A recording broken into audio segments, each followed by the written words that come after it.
பல்லா குப்பாண்டி Don Don பல்லா குப்பாண்டி. ஐயோ very very பிடிச்சவனா இருக்கானே. சை ஃபோனில் தெரியுது பாருங்க.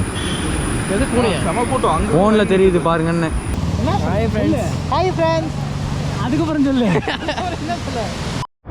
ஃப்ரெண்ட்ஸ். இப்போ நாங்கள் எங்கே வந்திருக்கோம்னு பார்த்தீங்கன்னா, போகிற வழியில் ஒரு ஃபால்ஸ் இருந்துச்சு. அந்த ஃபால்ஸ் கிட்ட தான் இருக்கோம். அந்த செக் போஸ்ட் எல்லாத்தையும் தாண்டி இங்கே வந்தாச்சு. எங்கே இங்கே கிட்ட வந்து சொல்லு. Hi friends. Hi friends. அதுக்கப்புறம் சொல்லு.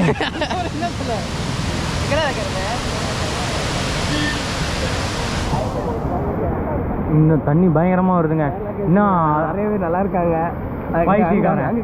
பையா கேரளாக்கு உன்னையெல்லாம் மோட பாரு ரயில்வேட்டா. இன்னும் அதிரப்பள்ளி ஃபால்ஸுக்கு வரல. இது என்ன ஃபால்ஸு பேர் தெரியுமா? அடுத்த அதிரப்பள்ளி ஃபால்ஸ் தாங்க ஃப்ரெண்ட்ஸ். நாங்கள் இப்போ அதிரப்பள்ளிக்கு வந்தாச்சு. ஆனால் உள்ளே போகல. இங்கேருந்தே நாங்கள் ஃபால்ஸ் பார்க்க போகிறோம். கீழே போகலாமா? வா பயங்கரமாக இருக்குது பாருங்க. அங்கே கீழே வந்து ஆளுங்க இருக்காங்க. ஒரு 1 hour 1.5 hour பிஃபோர் வந்தோம்னா போயிருக்கோம். கீழே ரொம்ப தூரம் நம்ம நடந்து போகணுமா சார்? இல்லை ரொம்ப தூரம் நடந்து நாங்கள் வர்றப்போ அது மேலே போய் பிடிக்க முடியும். இங்கே பாருங்க. ஃபோனில் தெரியுது பாருங்க. செம கூட்டம். அங்கே ஃபோனில் தெரியுது பாருங்கன்னு. யாரா? என் ஃப்ரெண்ட்ஸுக்கிட்ட பேசிக்கிட்டு இருக்கேன். வரம்பு எல்லாரும் எடுத்தியா? இல்லையே. ஐயோ வெரி வெரி பிடிச்சவனா இருக்கானே. சை நீ நிப்பாடு. சரியா சரி சொல்றது மட்டும். அப்புறம் அங்கே கட் பண்ணக்கூடாது. முக்கியமான குறிப்பு ஃப்ரெண்ட்ஸ். இப்போ நாங்கள் அதிரப்பள்ளி ஃபால்ஸ் பார்த்துட்டு கிளம்பியாச்சு. அதாவது உள்ளே போய் பார்க்கலங்க, ஏன்னா டைம் ஆகிடும்னு சொல்லிட்டாங்க. நம்ம ட்ரிப்பை முடிக்கிறதுக்குள்ள நைட்டு ரொம்ப லேட் ஆகிடும் அப்படி சொன்னாங்க. ஐயோ பேசணும் கேட்டிருக்குமா தெரியல. திரும்ப பேசணுமே. சரி ஃப்ரெண்ட்ஸ், நம்ம இப்போ அதிரப்பள்ளியிலேருந்து கிளம்பியாச்சு. அதிரப்பள்ளி ஃபால்ஸுக்கு ஆக்சுவலாக நம்ம போகல, ஏன்னா உள்ளே போனால் லேட் ஆகுன்னு சொன்னாங்க. ஸோ அப்படியே நம்ம வெளியே இருந்தே பார்த்தோம் ஃபால்ஸை. பார்த்துட்டு இப்போ நம்ம கிளம்பியாச்சு.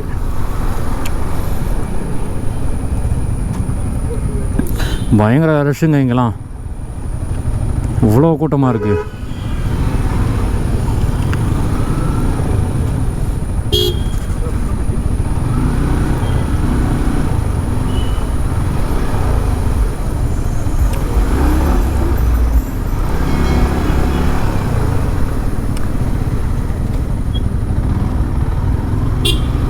ஐயோ நாம் தான் பிளாக் பண்ணிட்டோமோ அந்த காரை.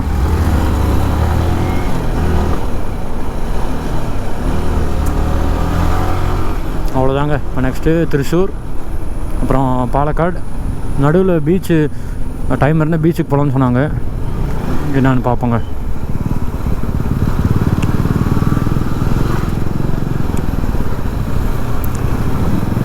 நல்லா இருந்துச்சு. ஆனால் இதை சொல்லி ஆகணுங்க, இந்த வால்பாறை டு அதிரப்பள்ளி ரோடு இருக்குது. எப்பா சாமி வேறு லெவலுங்க.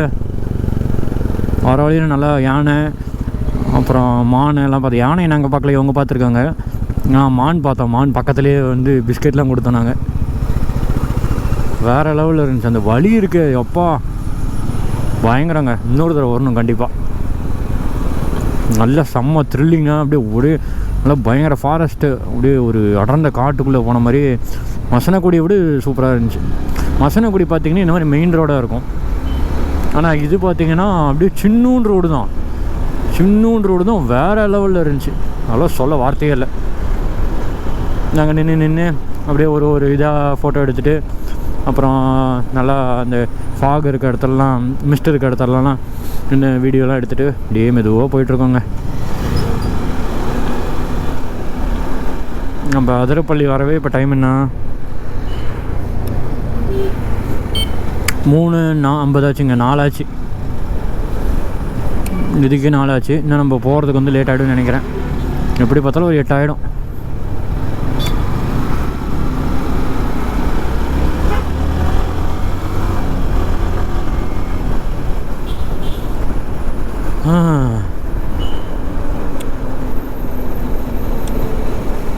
இது ஊருக்குள்ளே வந்தாச்சுன்னு நினைக்கிறேங்க. இதுதான் அதிரப்பள்ளியோட ஊர்.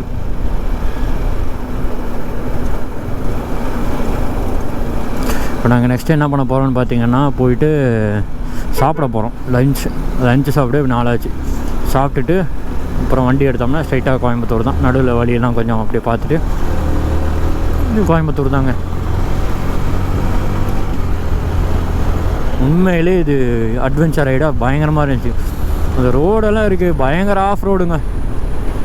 வண்டியெலாம் என்னால் வேகமாக ஓட்ட முடியல. இவங்க எல்லாம் க்ரூசர் பைக் தானே, ஹைனிஸ்லாம் நல்லா சூப்பராக ஓட்டிகிட்டு போனாங்க. நம்ம பைக் வந்து ஆஃப் ரோடிங்கெலாம் செட் ஆகாது. அதனால் நம்ம கொஞ்சம் திணறிட்டு தான் போனோம். பெட்ரோல் ஹாஃப் டேங்க் இருக்குது. போய்டும்னு நினைக்கிறேன் கோயம்புத்தூருக்கு, இல்லை திரும்ப ஃபில் பண்ணுமா எனக்கு தெரில சரியா. திருச்சூர் போய் பார்த்தா தெரிஞ்சிடுங்க. எப்படியா இருந்தாலும் மேபி ஃபில் பண்ணுற மாதிரி தான் இருக்கும். யானைகள் ஜாக்கிரதைன்னு மலையாளத்தில் போட்டிருக்காங்க.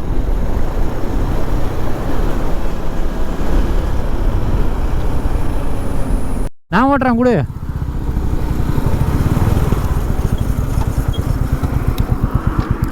கொஞ்சம் ரெஸ்ட் எடுக்கலாங்க, கால்லாம் வலிக்குது பயங்கரமாக. அந்த வண்டி ஓட்டலாம்.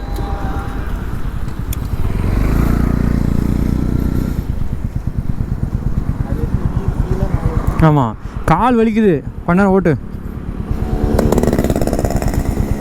ஆமாம், இதில்னா இப்படி கால் கொஞ்சம் ஆப்ரேட்டாக இருக்கனால கொஞ்சம் நார்மலாக இருக்குங்க.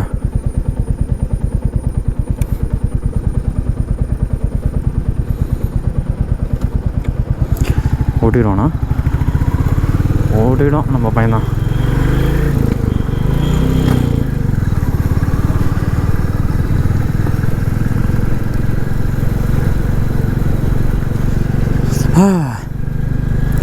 இந்த ட்ரிப்பு இன்னும் கொஞ்சம் நேரத்தில் முடிஞ்சிடும். முடிகிறதுக்குள்ளே திரும்ப இன்னொரு தடவை ராயல் என்ஃபீல்டு வாங்கி ஓட்டலான்னு தான் வாங்கினேன். ஐயோ, இது இன்னும் கொடூரமாக இருக்குது. சரிங்க, சோலோவாக ஓட்டினா எப்படி இருக்குன்னு பார்ப்போம்.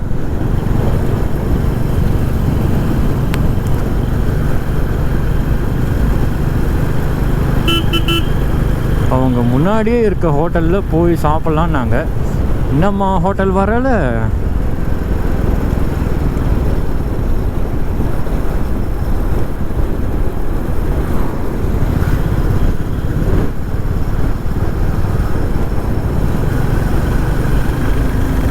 இதுவும் ஒரு விதமாக நல்லா தாங்க இருக்குது. ஆனால் சோலோவாக போனால் தான் நல்லாயிருக்கும் போல். டபுள்ஸுக்கெலாம் செட் ஆகாது. ஆக்சுவலாக இந்த வண்டி பார்த்திங்கன்னா நம்ம ரெண்ட்டுக்கு தான் எடுத்துகிட்டு வந்தோம். புல்லட் வந்து ரெண்ட்டுக்கு தான் எடுத்துகிட்டு வந்தோம். 1 டேக்கு வந்து 1500ங்க. அதுக்கப்புறம் எக்ஸ்ட்ரா, அதாவது ஒரு நாளில் வந்து 200 கிலோமீட்டர் ஓட்டிக்கலாமா. எக்ஸ்ட்ரா கிலோமீட்டர் ஓடினா 1 கிலோமீட்டருக்கு 7 ரூபாய். ஓகேவா இல்லை என்னன்னு தெரில ப்ரைஸு. இப்போ வந்து 210 ஆகிடுச்சு. இன்னும் போகிறதுக்குள்ளே கண்டிப்பாக இன்னும் ஒரு 60 90 கிலோமீட்டர் வரும். 90 × 7க்குன்னா எவ்வளோ வரும் தெரியலையே. சரிங்க, போய் பார்ப்போம், குறைச்சி கேட்போம்.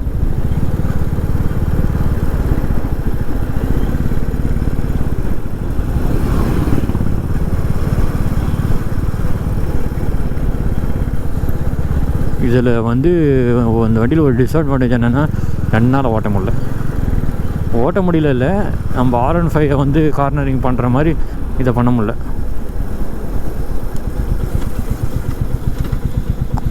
சாப்பிட நின்ட்டாங்க.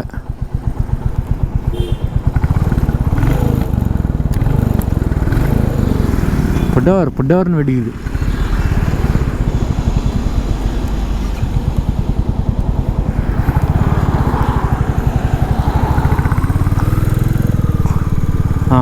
வாங்க இங்கே தாங்க சாப்பிட போகிறோம்.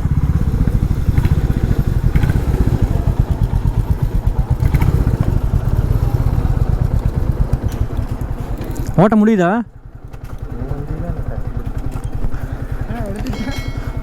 ஆமாம், கால் வலிக்குது.